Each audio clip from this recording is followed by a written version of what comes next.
ये एसआईआर के घपले की जीत है, ये ज्ञानेश कुमार के घोटाले की जीत है, ये मोदी अमित शाह के द्वारा केंद्रीय सुरक्षा बलों के बेजा इस्तेमाल की जीत है, ये मोदी अमित शाह के इशारे पर चुनाव आयोग एजेंट बन के बीजेपी का जिस तरह से काम कर रहा था और वहां पर सरकारी अधिकारी चाहे चीफ सेक्रेटरी हो, डीजीपी हो, तमाम जिलों के अधिकारी हो, एसपी हो, डीएम हो, जिस तरह से उनको हटाया गया, ये उसकी जीत है, ये लोकतंत्र की जीत नहीं है।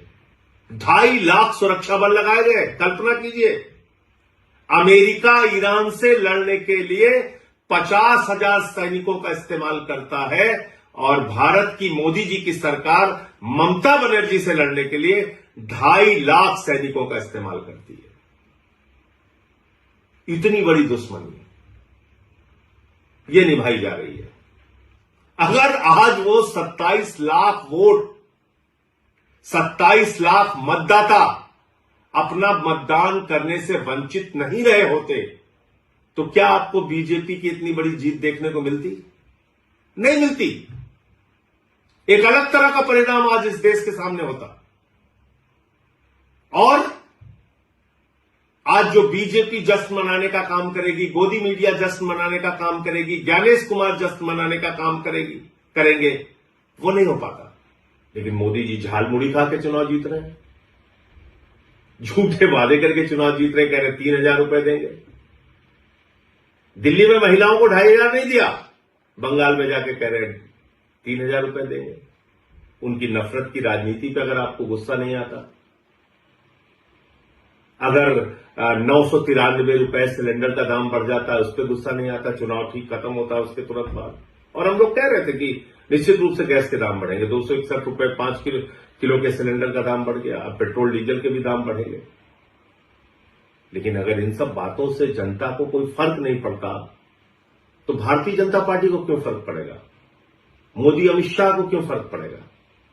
वो तो अपना ये लूट तंत्र का खेल चलाएंगे और जैसे चाहेंगे देश में महंगाई बढ़ाएंगे, जैसे चाहेंगे पूंजीपतियों को बढ़ावा देंगे, जैसे चाहेंगे सरकारी तंत्र का दुरुपयोग करेंगे, जो उन्होंने बंगाल में किया। ईडी का दुरुपयोग किया, सीबीआई का दुरुपयोग किया, चुनाव आयोग का दुरुपयोग किया, हजारों करोड़ रुपए पानी की तरह बहाए, अधिकारियों की ट्रांसफर पोस्टिंग सस्पेंशन किया, 2.5 लाख वहां पे केंद्रीय सुरक्षा बल लगाए, चुनाव का माहौल बिगाड़ा, जो कुछ भी वो कर सकते थे उन्होंने किया। और बंगाल में बीजेपी आज चुनाव जीत गई। आज इसको लेकर टीवी चैनल पे जश्न मनाया जाएगा, गोदी मीडिया बड़ी बड़ी बातें करेगा, तमाम उपलब्धियां गिनाएगा मोदी जी की और अमित शाह जी की और भारतीय जनता पार्टी की नीति की, रणनीति की, बहुत सारी बातें होंगी। लेकिन क्या यह वास्तव में लोकतंत्र की जीत है? क्या यह जनता के फैसले की जीत है? क्या आज इस चुनाव परिणाम के पीछे का जो सच है वो इस देश के लोगों को भूल जाना चाहिए और सिर्फ बीजेपी का गुणगान करना चाहिए? मुझे लगता है नहीं। सारी चीजों का मूल्यांकन होना चाहिए। किस तरह से बंगाल के चुनाव को चुनाव आयोग ने प्रभावित किया, किस तरीके से एसआईआर के जरिए जनता के वोट को लूटा गया। आज पता यह चल रहा है कि 3 से 4 लाख वोटों का अंतर है बीजेपी और टीएमसी के बीच में। यह पता चल रहा है कि 2% वोटों का अंतर है टीएमसी और बीजेपी के बीच में। हो सकता है उससे भी ज्यादा हो जाए, 2-4% हो जाए अंतिम परिणाम आने तक। लेकिन क्या यह 2-4% का जो डिफरेंस है यह सही है? यह वास्तव में बीजेपी का चुनाव जीतने का आधार है? क्या सचमुच में इस अंतर के साथ बीजेपी चुनाव जीत सकती थी? नहीं। 3 से 4 लाख वोट का अंतर है, लेकिन 27 लाख वोट लोगों को डालने नहीं दिए गए। और इस काम में माननीय सर्वोच्च न्यायालय का भी फैसला आने में विलंब हुआ और सर्वोच्च न्यायालय का फैसला तो सब लोग सुन के हैरान थे कि अगली बार वोट दे देना। अगर आज वो 27 लाख वोट 27 लाख मतदाता अपना मतदान करने से वंचित नहीं रहे होते तो क्या आपको बीजेपी की इतनी बड़ी जीत देखने को मिलती? नहीं मिलती। एक अलग तरह का परिणाम आज इस देश के सामने होता। और आज जो बीजेपी जश्न मनाने का काम करेगी, गोदी मीडिया जश्न मनाने का काम करेगी, ज्ञानेश कुमार जश्न मनाने का काम करेंगे, वो नहीं हो पाता। लेकिन दुर्भाग्य से एसआईआर के जरिए लाखों मतदाता, 27 लाख मतदाताओं को वोट के अधिकार से वंचित कर दिया गया। तो ये जो बंगाल की जीत है भारतीय जनता पार्टी की, दरअसल ये लूट तंत्र की जीत है, लोकतंत्र की जीत नहीं है।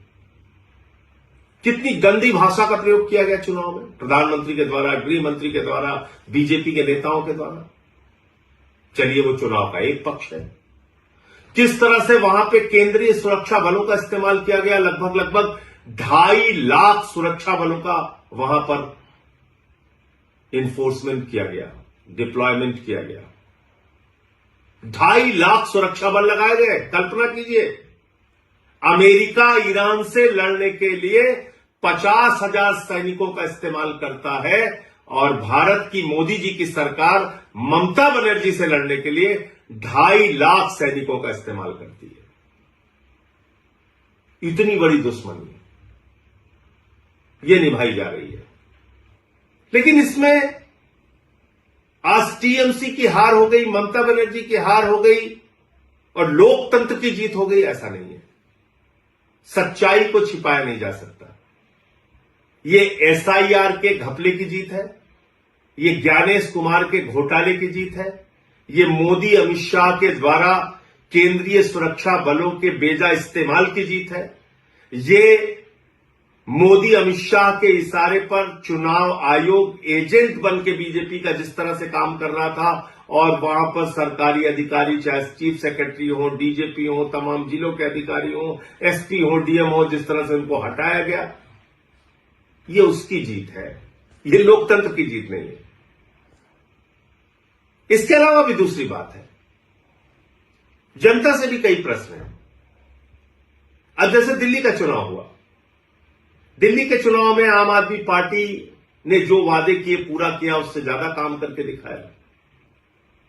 लेकिन अगर आपको प्रधानमंत्री के 2,500 देने के झूठे वादे पर यकीन था तो इसमें गलती आम आदमी पार्टी और केजरीवाल की नहीं थी। आज अगर बंगाल के चुनाव में, पंजाब के चुनाव में या दूसरे राज्यों के चुनाव में भारतीय जनता पार्टी जाती है, झूठे वादे करती है, उत्तर प्रदेश के चुनाव में, और उसका मूल्यांकन किए बगैर अगर आप उसको वोट करते हैं तो इसमें उन पार्टियों की गलती नहीं है। हमको भी अपने बारे में सोचना पड़ेगा। पंजाब में हमारी सरकार ने जो वादा किया उससे ज्यादा काम किया, दिल्ली में हमने जो वादा किया उससे ज्यादा काम किया, लेकिन मोदी जी झालमुड़ी खा के चुनाव जीत रहे हैं, झूठे वादे करके चुनाव जीत रहे, कह रहे 3,000 रुपए देंगे। दिल्ली में महिलाओं को 2,500 नहीं दिया, बंगाल में जाके कह रहे 3,000 रुपए देंगे। उनकी नफरत की राजनीति पे अगर आपको गुस्सा नहीं आता, अगर 993 रुपए सिलेंडर का दाम बढ़ जाता है उस पर गुस्सा नहीं आता, चुनाव ठीक खत्म होता है उसके तुरंत बाद, और हम लोग कह रहे थे कि निश्चित रूप से गैस के दाम बढ़ेंगे, 261 रुपए 5 किलो के सिलेंडर का दाम बढ़ गया, अब पेट्रोल डीजल के भी दाम बढ़ेंगे।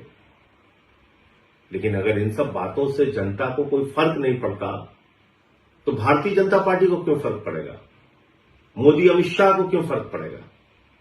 वो तो अपना ये लूट तंत्र का खेल चलाएंगे और जैसे चाहेंगे देश में महंगाई बढ़ाएंगे, जैसे चाहेंगे पूंजीपतियों को बढ़ावा देंगे, जैसे चाहेंगे सरकारी तंत्र का दुरुपयोग करेंगे, जो उन्होंने बंगाल में किया। ईडी का दुरुपयोग किया, सीबीआई का दुरुपयोग किया, चुनाव आयोग का दुरुपयोग किया, हजारों करोड़ रुपए पानी की तरह बहाए, अधिकारियों की ट्रांसफर पोस्टिंग सस्पेंशन किया, 2.5 लाख वहां पे केंद्रीय सुरक्षा बल लगाए, चुनाव का माहौल बिगाड़ा, जो कुछ भी वो कर सकते थे उन्होंने किया, और बंगाल में बीजेपी आज चुनाव जीत गई।